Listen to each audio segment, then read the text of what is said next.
Draft, you have to look at those power picks. Saw how strong Karma can be in the last game. Expect to see that removed in this one. Irelia will be the first ban, and then we'll see where Misfits decide to go next. Olaf, what a surprise. Inspired 3-1 on the champion. He's got more, he's got 3 times as many wins on it than anyone else in the league. Yeah, I mean, I think Inspired is easily our best Olaf player in the LEC, and he was even willing to first pick that champion yesterday. I'm sitting in the back room watching that like, this guy must be out of his mind. Then he uses it to smash Fnatic, so very good stuff out of him. He is one of the big standout players on this Rogue lineup so far this year. Will be interesting to see what he can get his hands on with that signature champ banned away.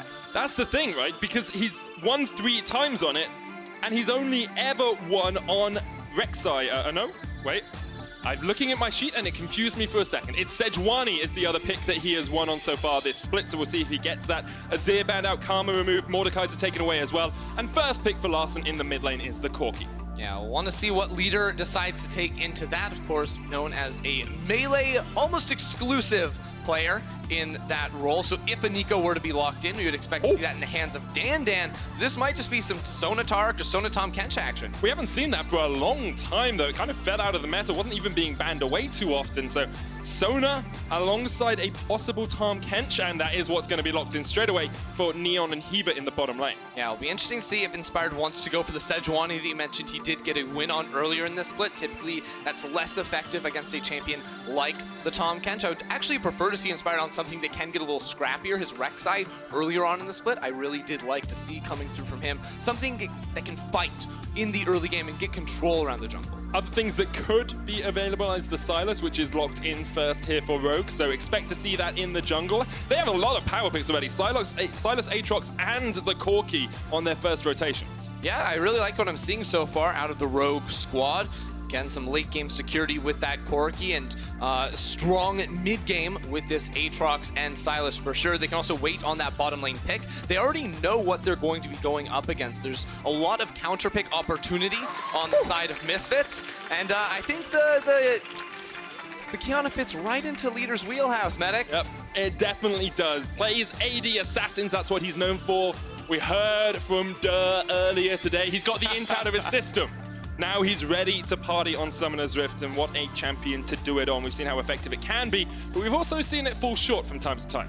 We definitely have. It's a champion that when it looks good, it looks real good. And they're already setting up. I mean, we talk about team fight ultimate tools. The Qiyana next to a Sona is going to be absolutely devastating against the side of Rogue. Now, I'll be curious to see what they decide to go for in the bottom lane for Woolite. Something that we did used to see against the Sona as a pretty good option was the Varus, basically because his E would apply that grievous wounds, it would cut through a lot of the healing. The ultimate would also mean it was a little bit easier to set up 4 kills around that bottom lane if you did want to bring your jungler into the area.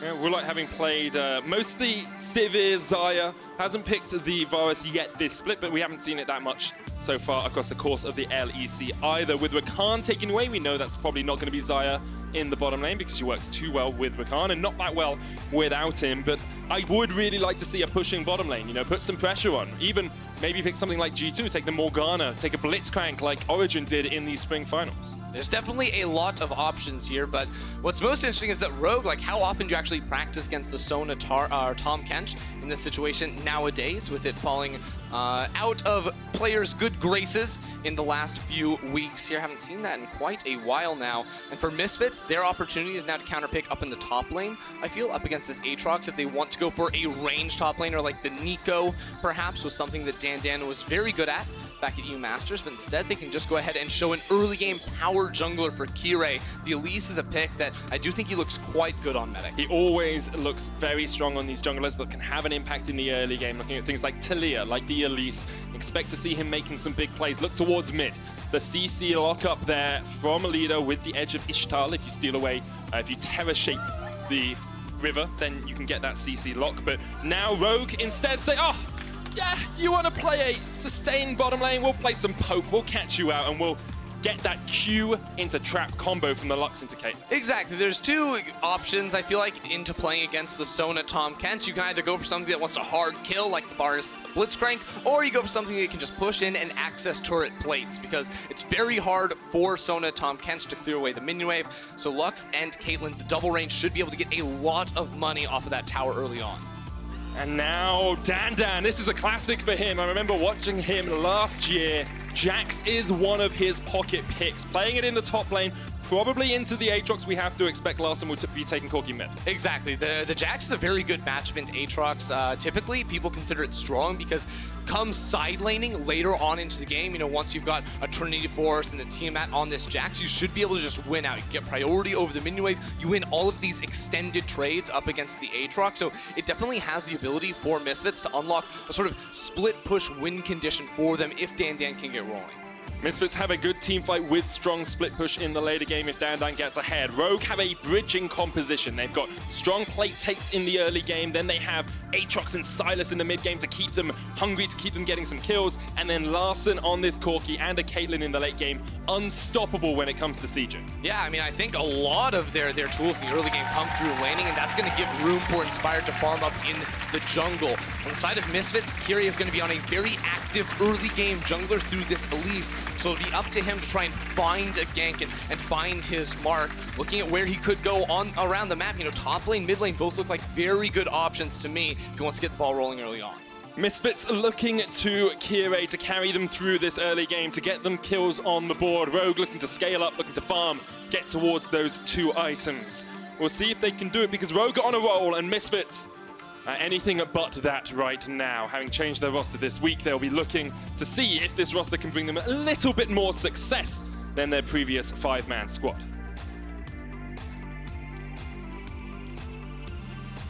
And as we see Larssen there taking a deep breath, getting ready for the game, getting ready for the action, we will jump onto the Summoner's Rift once again. Second game of the day. We've crested the halfway mark of the split, and now we know that we kind of start to expect where these teams will end up. Rogue will be very confident in their ability to take a win here, but Misfits are always ready to play spoiler. Yeah, we'll definitely have to see. This is the real telling game for this Misfits squad. Now, right now, Rogue are already grouped up in an interesting position now. 3 people standing over this wall. Sylas can take that E at level 1, which will give him the double dash, including that CC. Vander does get spotted out. Binding lands inspired. Oh, the Spiderlings actually blocked the abduct there coming out from the Sylas. He'd absconded in. He was looking for the chain, but couldn't land it because Kirei transformed. Now, importantly, Hiva did have to skill his Devour at level 1 too. Typically, if you want to look for a little bit of lane harass, you will go for that Tongue Lash. But in this 2 versus 2 matchup, it doesn't feel like Neon and Hiva can do all that much to fight back against Rogue, especially if he does start with that spell. If anything, it'll give him the ability to clear waves faster if he can pick up a minion. But in terms of 2v2, it's not going to be very effective.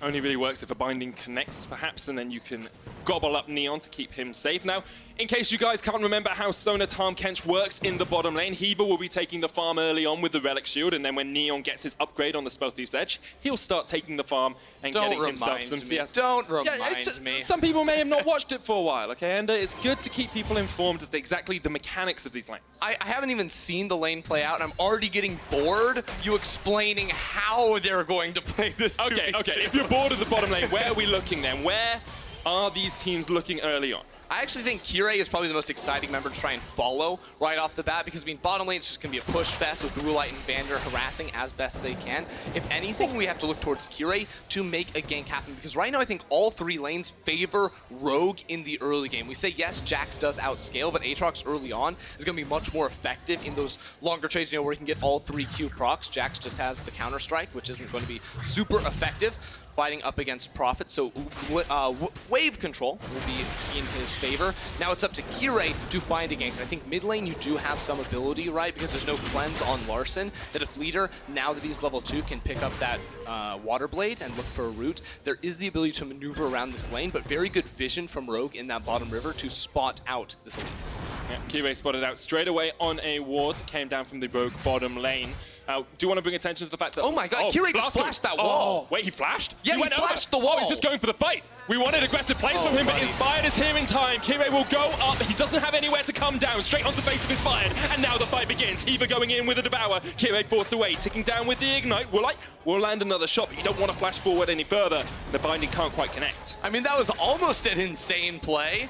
And then it turned out to just be an insane play. He walked over a ward that was placed after Rogue had already pushed the lane, so maybe he should have known that was in the river. I'll see that in the bottom corner of your screen right now, he was, or Kirei rather, just like, yep, I'm gonna peace out over that wall. Meanwhile, Inspired was sitting right next to him on the Krug camp, so he had an easy counter gank opportunity to get the flash out of the Spider. Inspired was already positioning for the counter gank as well in case it did happen, so good read from Inspired there on the Misfits jungler. Maybe didn't expect the flash over the wall, but you still have to be prepared for every eventuality. That's the word I was going for.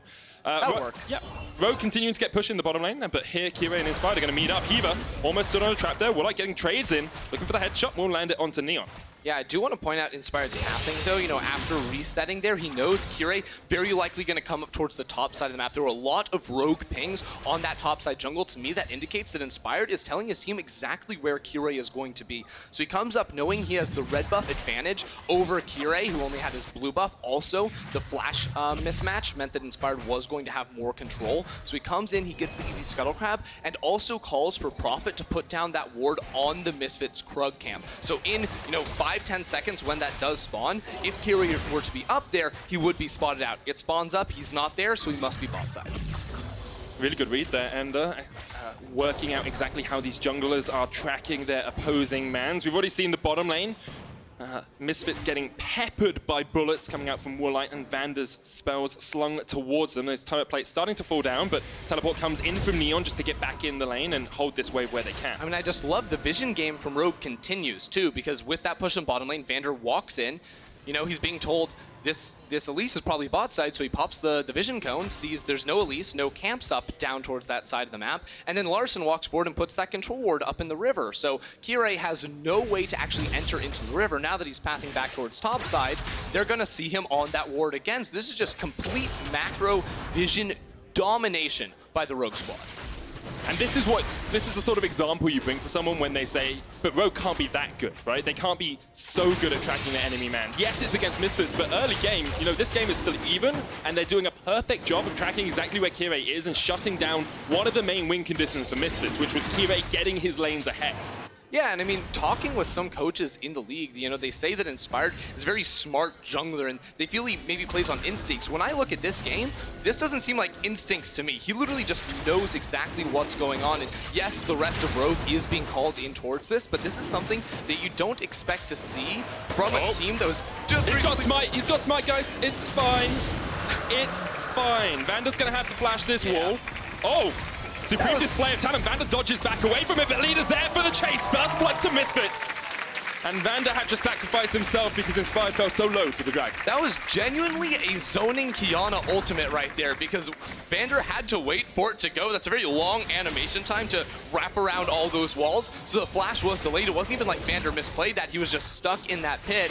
And once he flashed, there was already enough time for Leader to close that gap. So a nice move there from Misfits as they get that kill after losing the Ocean Drake. And they will actually be ahead in golds for the time being. Yep, they've just got those Kleptomancy stacks down towards the bottom lane, I expect, giving them just that little bit of gold lead. It's not too much, and Vander here is just like, oh, well, I'm not in the best of shapes. Gets walled in by the supreme display of talent. Nowhere to go apart from flashing the wall, and Leader. Easy enough chase for him there across that battle line. I will say Vander stepped back 2 times there unnecessarily. First, as soon as he saw a Misfits member, and second, when the ultimate came through. If he just pressed S and stopped right next to that animation, he maybe had a little bit more room to try and avoid that spell, but ultimately was a little bit more respectfully needed to be from that. That means Misfits can get the kill.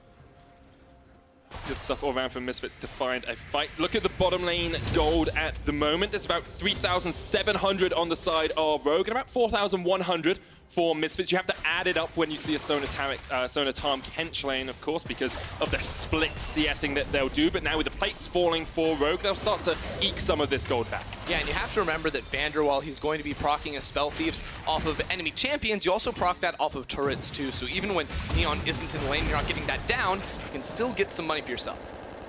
Leader taking a little bit of a trade there, slinging some spells towards Larssen, but Larssen just dodging back towards his tower. Has about a 12 CS lead in that mid lane with Kleptomancy on the Corki, knowing how easy it would be for him to harass a melee matchup in that mid lane. Inspired working his way up towards 6. We've highlighted him a lot But now he needs to get towards that hijack ultimate and start stealing some spells. Yeah, he should hit it off of this camp right now, and he had placed a ward on the enemy blue buff, so he was saying, okay, I get level 6, now I can walk into the enemy blue. My bottom lane has priority too, but Misfits are just getting out of this lane almost immediately.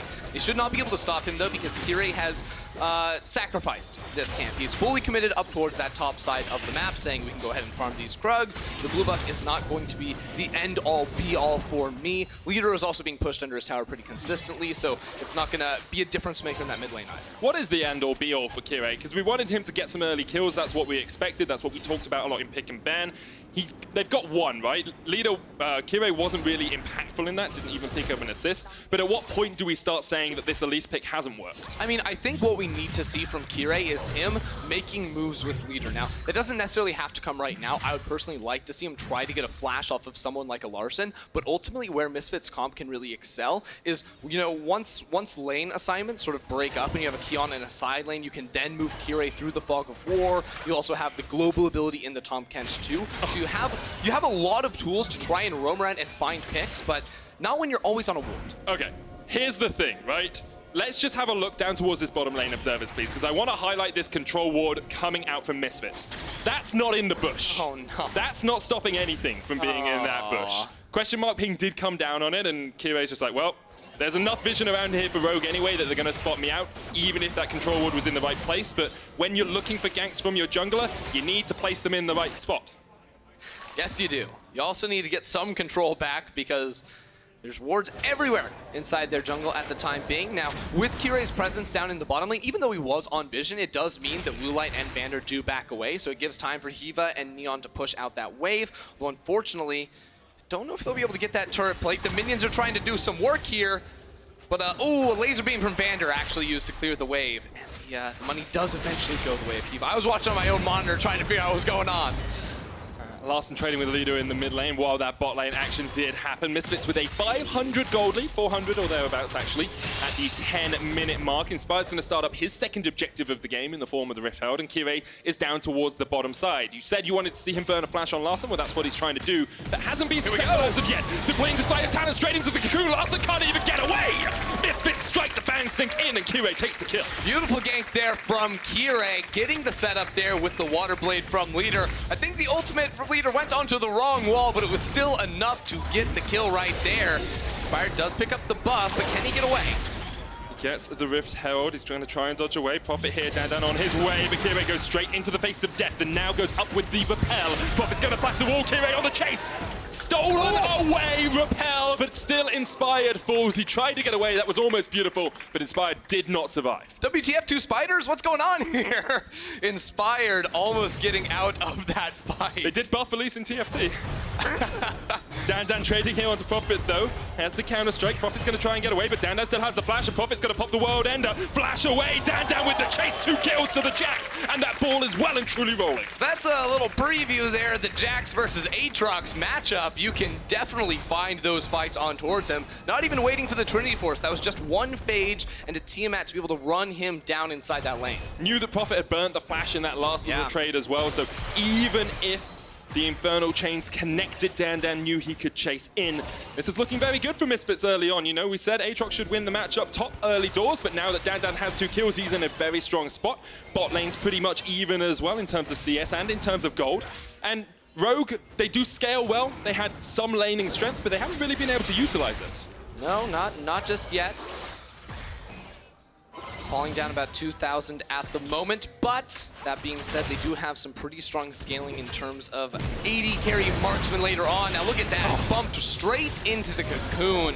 Brilliant stuff there from Leader and Kirei. And then the roam up in towards this top side jungle. Inspired, of course, stays a very long time to make sure he can pick that one up. Now let's see how this happens, because the first thing he does is he flashes the wall before the Repel came down. If he wanted to wait, then maybe there's not even a trade at all, but he knows he has the Repel to try and bait that damage down. He gets the 1-for-1 trade, but as you mentioned, Prophet did lose his flash, and that led to that 1v1 going the way of DanDan.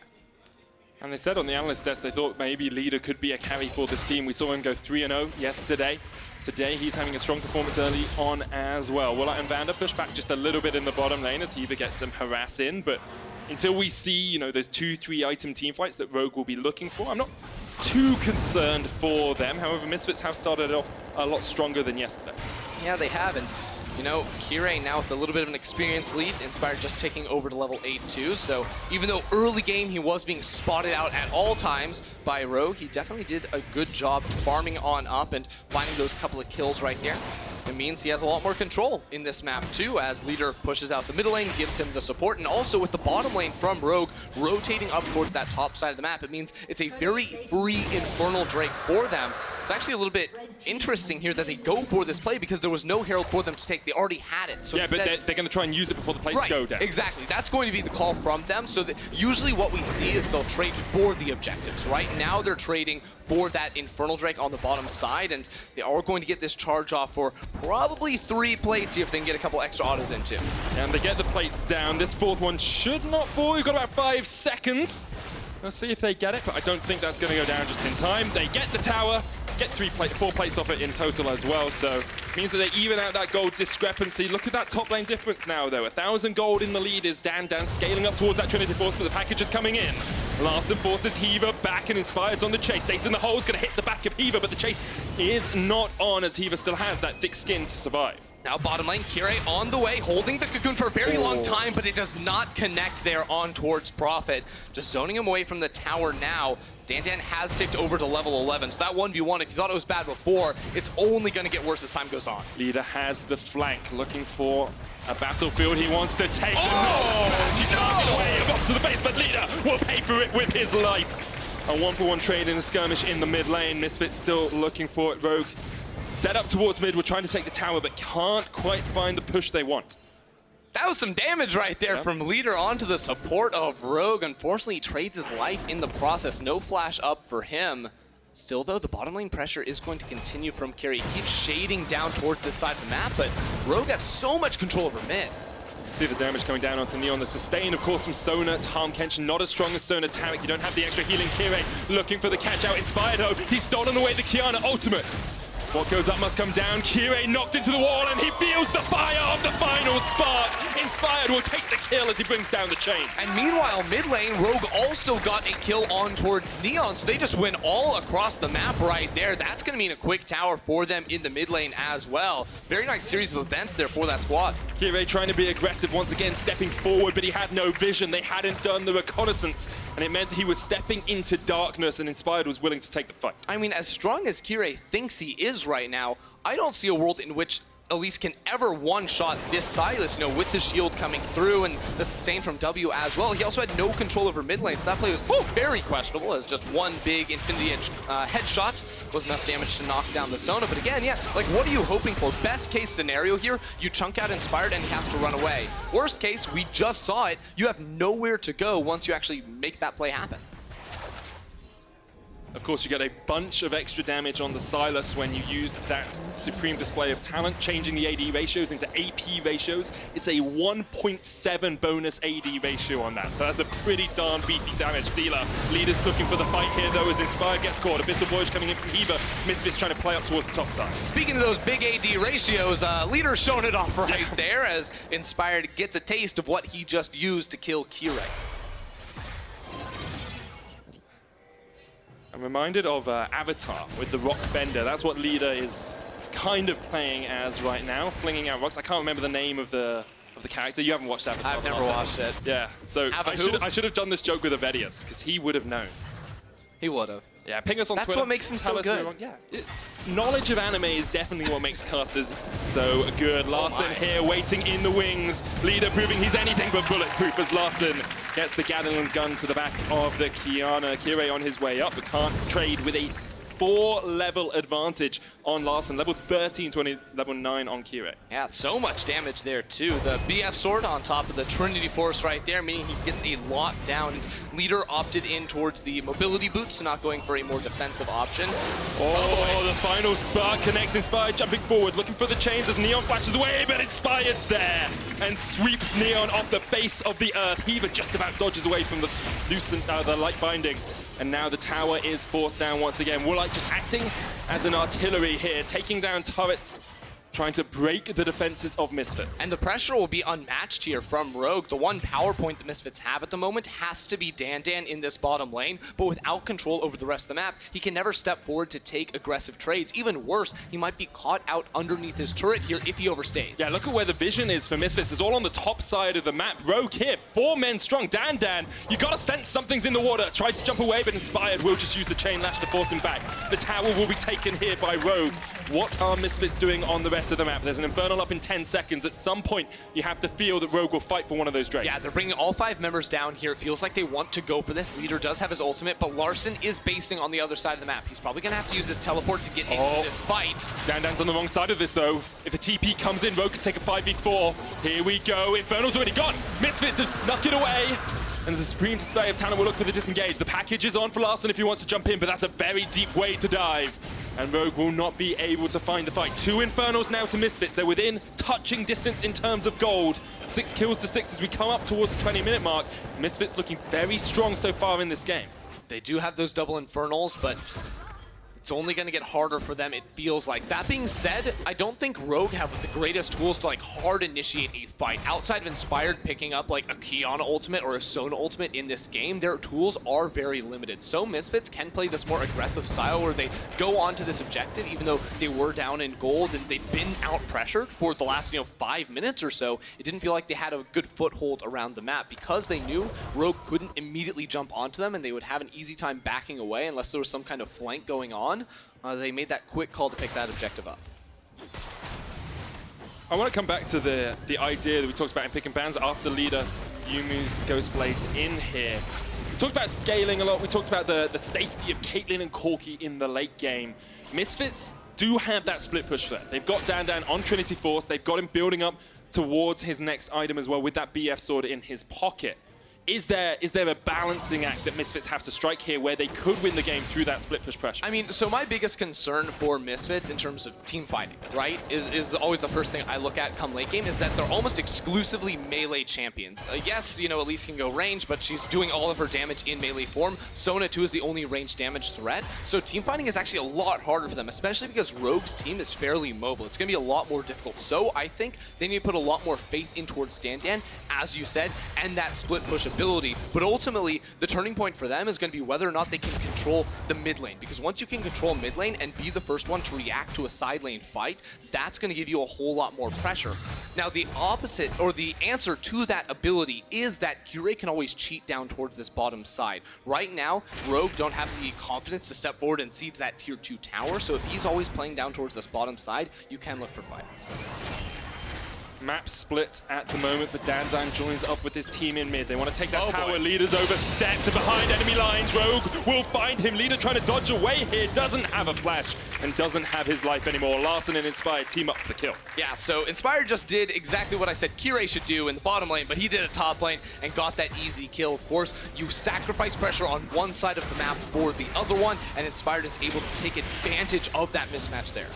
It was good timing as well from Rogue because DanDan had rotated up towards mid, so even the pressure he would have had on bot lane was alleviated by the fact that he wasn't in that lane. Inspired still looking for Kirei here. He's been working in his jungle. He's stolen away the supreme display of talent, and now he's looking for the kill. Cocoon doesn't land. Kirei's burnt everything he has. Looking for the repel as he goes up. Here's Abyssal Voyage, though, as Tahm Kench joins the fight. Inspired tanks it up. He goes golden. You can't stop watch there. It's going to be the end of your life. He gets taken out, but the supreme display of talent is used. Kirei devoured up by Hebo as the fight continues. Neon now joining the fight. Woolite going forward, looking for the tower. Can't quite take it. Extreme overconfidence there from Inspired. Going underneath the tower. He said he had the stopwatch. He thought he could make that play happen, but ultimately not enough when Kirei has the ability to repel. Hiva also entering the fight with the Abyssal Voyage to devour him up. Meant there was just too much there from Rogue.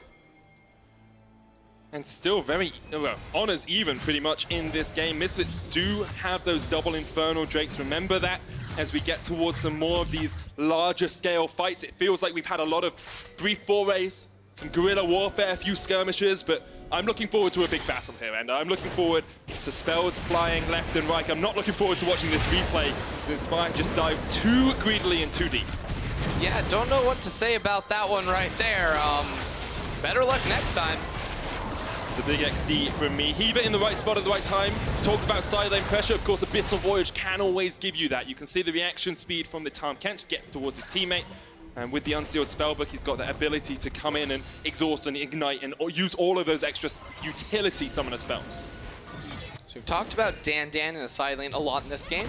Draw your attention to the scoreboard because he now has his Spear of Shojin, which makes him unmatchable in a side lane with that item purchase. You can get multiple counter strikes off over and over again. It just becomes very oppressive in that 1v1 up against Aatrox. So even if they were to try send Larssen down there, I do not think that would be a good call here from Rogue. Even though you consider Larssen to be the stronger side laner, he's not going to be too effective in the 1v1 matchup. A difficulty as well for Rogue is if they're playing towards this top side of the map, playing around Vision near the Baron with Dragon coming up in 6 seconds or so, they need to set up some bot lane control. That's what they're doing. They get the mid prior, now they come down towards here. But with DanDan on this side of the map, it can be quite hard to take those fights. Yeah, you know, ultimately the question that remains to be answered is, will side lane pressure actually ever amount to anything? Because, yeah, DanDan got a solo kill. Yeah, he's been pushing for a while now, but he can never approach that second tier tower because it's always Rogue with control over the map. Now notice, while Rogue are grouping up for this Drake, there's a top lane split push here from Leader. So it's going to be some money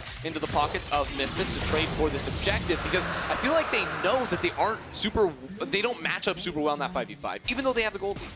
Yeah, even though they have the gold lead though, their team fighting isn't as strong. We talked about it, you do have Sona tank, which helps out in those team fights. You've got Qiyana, who is a better team fight assassin than perhaps a Zed, but still not as powerful as going for this split push. And something we talked about in the last game was armor being stacked up against someone like a Qiyana who goes for this lethality. Have a look at Rogue. Only one Ninja Tabi sitting on them at the moment. Apart from that, no armor on the rest of the squad. If Leader finds someone, he should assassinate. Yeah, he definitely will. And I think there's a lot of mixed damage threats coming in from Misfits that would dissuade Rogue from like all-inning on one resistance type. You know, Elise doing quite a lot. Of course, Neon now with this Lich Bane is going to be very effective. And when I say that Misfits are outmatched in the 5v5, I don't want to say that they can't win one because we're going to see a Leader ultimate, you know, possibly that just wipes Rogue out. You know, you can try to team up on these ultimates, and I think that if they can layer those two down, even a multi-man counter-strike, there are tools that Misfits do have at their disposal. I just think it's a lot more delicate to execute from their side, and that's why I would give the edge over towards Rogue. I think that's on-point analysis there, and very easy to understand that Misfits do not have as easy a team fight composition as Rogue, who could just have this double AD carry front to back. Prophet stands on the front, Inspired steals away a couple of ultimates, and you're in a very good position. Now Misfits setting up towards the Baron. Qiyana has pushed in towards the side of this fight. They really still want this mid lane tower though. If Misfits can break this open, it just allows that split lane pressure so much more. You need to get this so you can step deeper and get those wards in. And what Misfits are really doing right now by sending so many people towards the top side of the map is they're trying to put Leader in a position for a big ultimate. He's on a flank at the moment. Look at his positioning coming in over this wall. This is what they're setting up for. It's a bait on the Baron to set up for his multi-man ult. Double Farsight alteration used. Now Misfits can turn back towards it, but Rogue say, okay, we'll go mid. You can go for the Nasher, but we're going to go for the tower. They'll take it, and now the rest of Rogue are going to collapse on towards this. Not the quickest Baron take here from Misfits. The final spark will find its mark, and Misfits maybe have to back away. They're still on the Baron right now. They're still doing it. Rogue trying to check everything. DanDan has the flank, 7,000 HP, but look at Leader down towards the bottom side. Misfits have to be able to find the flank here. Leader going to try to look over this wall. He goes in! The rest of the team aren't there, and he's just assassinated. Abyssal Voyage doesn't get there in time, and Heaver feeds himself to the wolves. The fight we expected culminated in two big misplays for Misfits. They set everything up with Leader on the side. They made the call, but there was no team around him when he hopped over that wall. Now it's just Kirei sitting over this wall. Can he steal this Baron, Medic?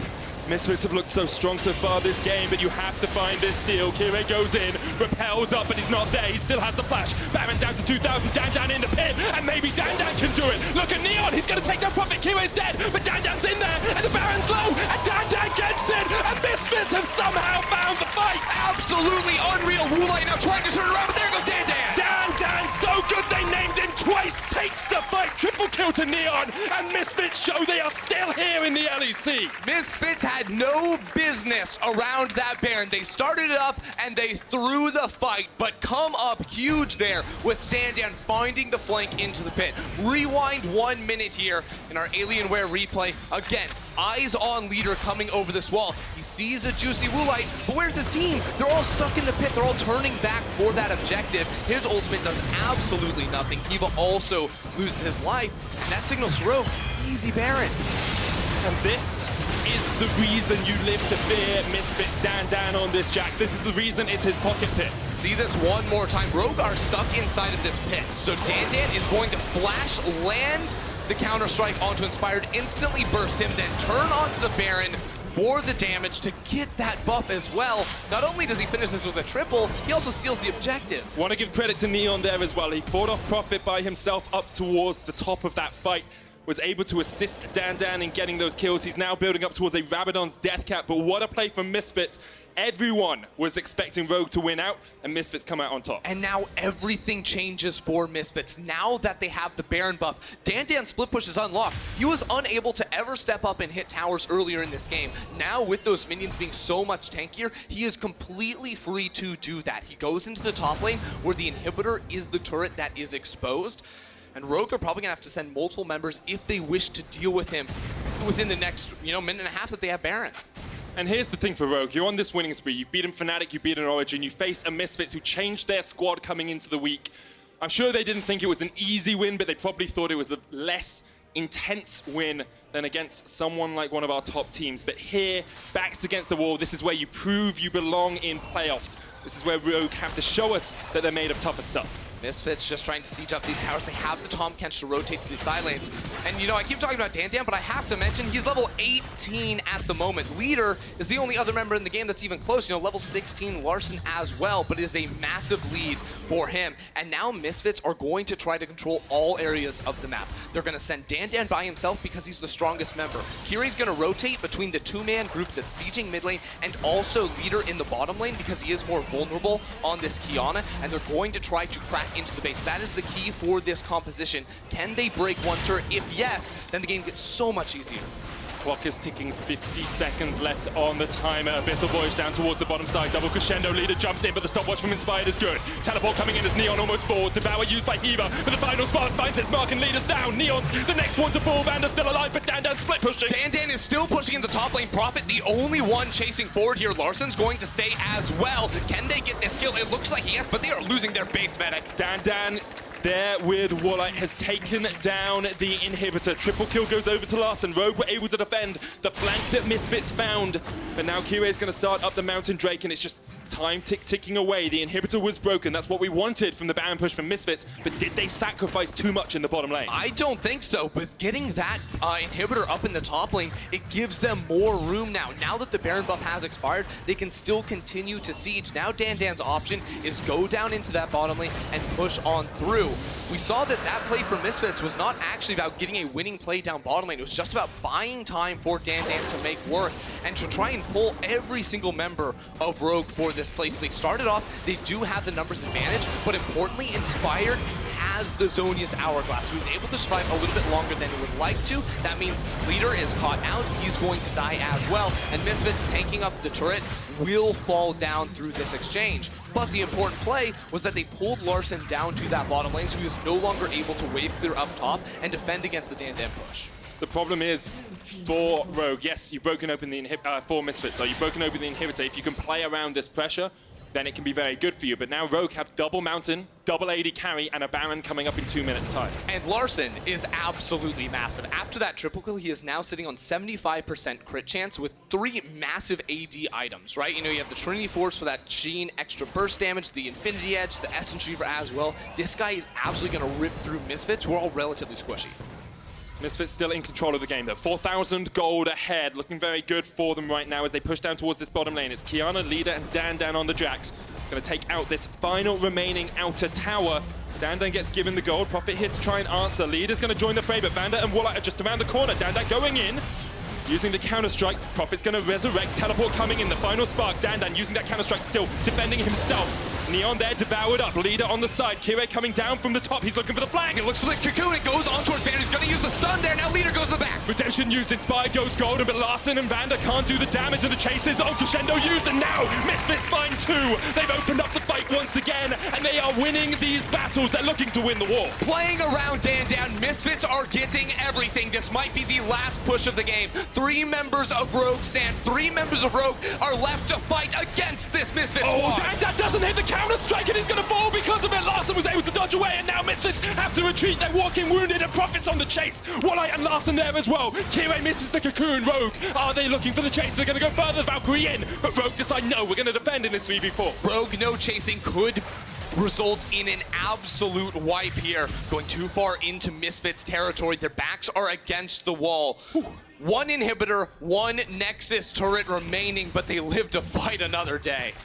This is the moment you prove you are made of the stuff of playoff contenders. I was going to say champions. I think giving Rogue that sort of banner is a little bit preemptive, but if Rogue can win a game from this far behind against a team that's playing this well, I think they prove to the world that they belong amongst the best in Europe right now. Now, the reason it starts out so well for Misfits is because, again, DanDan so incredibly tanky, but also you have a teleport, you have a Tahm Kench to get into the fight. We're not going to have time for that because Rogue are on the Baron. Double mountains on the Baron, but Rogue have locked themselves in the pit. They're surrounded by walls. Neon looking for it, but already that Dragon, then Baron goes down. The flank is on. DanDan has teleport. He's going into the base. Misfits, they are not looking to fight. They're just looking to stop these recalls. They're going to do it with Hiva in the back line. Hiva on the back line, but he's going to fall now. The Crescendo coming out. DanDan's in the base, but Larsen's got back, and he's able to defend for the moment. Now, DanDan still wins this battle. He's going to walk the minions in. Vander trying to channel recall. He ends up canceling it. There's no time for Rogue here, but they are going to defend against that push. Larsen's defended it, but now it's a 4v2. It's only Larssen and Vander to do this. Counter-strike not yet used from DanDan, going in, looking for Vander, can't quite find it, and now Larsen's going to open up with the Gatling gun. Putting bullets into the back of DanDan, but now the rest of the team are here. Exactly, because DanDan was creating so much pressure, Rogue had to try and run away. They could not turn to fight. 3 members are down. This is the final push for Misfits. Kirei just wide with the cocoon, no flash on Vander, that would have connected. Larssen there, trying to clear out the way, but look at the damage coming out from Neon. He can't do it, Leader flashes in, and Misfits have done it. Vander can't defend 1v5, and this is incredible. Misfits change their whole roster, and then take the win.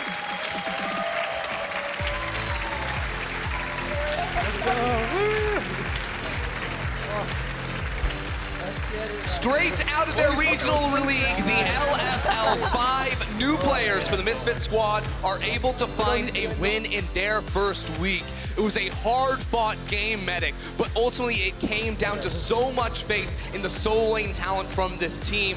DanDan's split push, we identified it very early on. There was a gank, there was a kill, he got that lead he needed, and he ran away with the game. What a way to end your 6-game losing streak against a team on the rise, against a team that beat Fnatic yesterday. Misfits show us they are made of stronger stuff today, and although it might seem far-fetched, the playoff hope for them is still alive. 3-7 at the moment. If they can get a few more wins on the board, 4 more would kind of be where we're looking. 7 wins tends to be what makes you into playoffs. If they can pick those up, if they can perform like today, they are very, very good. But we will see if they can do it. Rogue, on the other hand, will be probably a little bit disappointed. There were a few times when they took fights they didn't need to. A few times they were caught out because of vision control. And after such strong performances over the last couple of weeks, they would have been looking for that first ever 2-0. Yeah, I mean, I felt like the first 10 minutes from Rogue was almost picture perfect from them in terms of tracking the enemy jungler and knowing exactly what was going on at all times. Unfortunately, they weren't quite able to turn that around, as see one more time the replay of Jez's storming the stage after his ERL squad got their first win on the LEC stage. We are just lining up for an interview with DanDan after his incredible Jax performance. After that, we'll have analysis from Vedius, Frost, and Shox, breaking down that match piece by piece and tell us exactly where it all went right for Misfits. And Yeah, it's just a good performance. Like, it's hard to say more about it because I still think, yeah, Misfits have beaten Rogue, but you have a little bit more to prove. If they can play this well consistently, then they're challenging for that playoff. Well, here's the thing. I got to cast this team back at EU Masters, and this is exactly the type of gameplay that they went for. It was always about finding split push plays from DanDan and Leader. A lot of their wins culminated from the fact that they would just fully pressure through the map, and I was wondering, would they bring the style to the LEC? And if they did, would it even be successful? They proved here today that it definitely can be. Yeah, and if you were looking for people to step up, we talked about on the analyst desk, is it Leader, is it DanDan, who's the guy to really step up for this team? A few people were saying Kirei, he kind of had a weakish early game. It didn't have the impact he usually would, but then his mid laner and his top laner really stood up and were counted this game. So signs of life for Misfits, to say the least. Definitely so, and I mean, it all came down to that one Baron fight too, right? Where DanDan got into it, because this game did not look like it was going Misfits' way at all. He literally just jumped into that pit, put the team on his back, got a triple kill, stole away the Baron. Just beautiful stuff out of the rookie. Great stuff all around. He is an option in our Kia Player of the Game vote at lolesports on Twitter. It's him, Kirei, and Neon. DanDan, Kirei, or Neon. I think I know where it's gonna go. Yeah, me too. So we're not going to talk about it too much more. Let's go across to our interview with a man who is definitely going to win Kia Player of the Game. It's DanDan. Thank you, Medic, and thank you, DanDan, for joining me. Yeah, give them a round of applause, please. They deserve this. You had an amazing game on Jax. Congrats on that. But let's rewind a bit here. You were playing in the LFL last week, and this week, actually. So what goes through your mind when your coach tells you that you're going to play in the LEC from now on? Well, it was obviously a little bit of a shock. All of our players, we've been waiting, since we were all academy players, we've been waiting for this for 7.5 months now. So we're obviously very happy. We were prepared for it. If they wouldn't think that we wouldn't be able to play here, then we wouldn't be playing in the first place. So obviously we were like very happy, but we were also like prepared. We've been screwing the main team for like quite a while now, so yeah, just ecstatic, I suppose. And going 1-1 in the first week is really impressive from you guys. So what did you learn from this first week in the LEC? We learned that we are actually on the level of like a lot of these teams. We, since we haven't scrimmed LEC teams a lot, I suppose that we'll be learning a lot now. I think we'll be improving really, really quickly. So yeah, I'll just yeah, for us it's just a learning experience at this point, you know. Let's not lie here. You're coming during troubled times for Misfits. So what is your expectations for yourself and the team for the rest of the split? I mean, expectations are, yeah. I mean, we have to be realistic. We are 2-6 on 3-7 now, I suppose. But for us, we just look at it as a clean slate. You know, the worst thing we can do right now is just not try our best. That's the only way we lose as in a roster, because right now with this roster we just 1-1, which I think is a decent start for it's really great actually for a rookie team. So yeah, like our coach told us that, you know, the only way that we lose right now is if we waste this opportunity, because yeah, we might be the next generation of like Misfits players, or they might see, okay, maybe they need to change something in the roster, maybe, you know, top lane sucks and they have to replace it, but then at least they have like four other good players for the next split. So yeah, it's just a learning experience, and for us, yeah, just amazing all around. Let's enjoy this and make the best out of this, right? So thank you again, DanDan, and congrats on going 1-1 on your first week. And for more on this game, let's hand it over to Shox. Thank you very much. We were just quoting DanDan here. Super eloquent. Yeah. The only thing that we could do wrong here is waste this opportunity. Yep. I think that's rules to live by in general. A 1-1 for this rookie Misfits roster also broke the losing streak of the Misfits roster, and a lot to go through after this win versus Rogue. So let's start at the beginning. We had our eye on both junglers, on Kirei and on Inspired, but it was Kirei that got the upper hand, it's safe to say, in the early game. I do also want to shout out the Elise pick. I thought that was quite clever. It felt like Rogue were trying to force them onto something like a Sejuani or a Jarvan, because they did have the Sylas jungle, but by taking the Elise, you remove a lot of that playmaking potential for Inspired to steal away a key ultimate. Yeah, and I really liked what both junglers are doing in the early game, because it felt like that Inspired's whole responsibility was to just track and limit the impact that Kirei had in the early stages of play. Whereas what Kirei was trying to do was trying to snowball as much as he possibly could. Flashing over Dragon Walls. I would argue that Rogue had the stronger early game because they very much mitigated the potential snowball of a Qiyana and the Jax in the laning phase. So I felt like Kirei wasn't able to have the impact that he wanted, which meant that in my eyes, Inspired did his job and he did a successful job of mitigating what Kirei Super interesting because they got super fed and won the game in the end. So, you know, it's hard for me to look at that and say, great job. They got 3 kills and they started snowballing. But you also, we'll get into why that happened later, but ultimately within the 0 to 10 to 15 minute mark, Inspired had a job, which was make sure that whenever Elise tries to do something, I can be there to try and mitigate it. And why he couldn't stop all of the ganks, the most impactful one was the level 3 play bot, where he managed to, he cleared out his entire bot side jungle and was like, okay, I'm not letting an Elise punish my duo who's trying to hard push bot, and he stopped it. So I think he did a good job in the early game. All right, but then it moved on and Elise did get a couple of kills. Leader did get a kill for himself as well, but Rogue did a very good job at then keeping control of the map and trying to swing it back in their favor. Yeah, and I think what's interesting is what makes Rogue such a good team or such a consistent team with their rise is their ability to recognize when to trade on pressure. So it was the Infernal Drake that went down right before this play, and they immediately transfer towards the top side and get Woolite up there with the TP and then make the play with the Rift Held directly into following it up with mid lane pressure. And I think this is really good because it's a great utilization of the Caitlyn pick.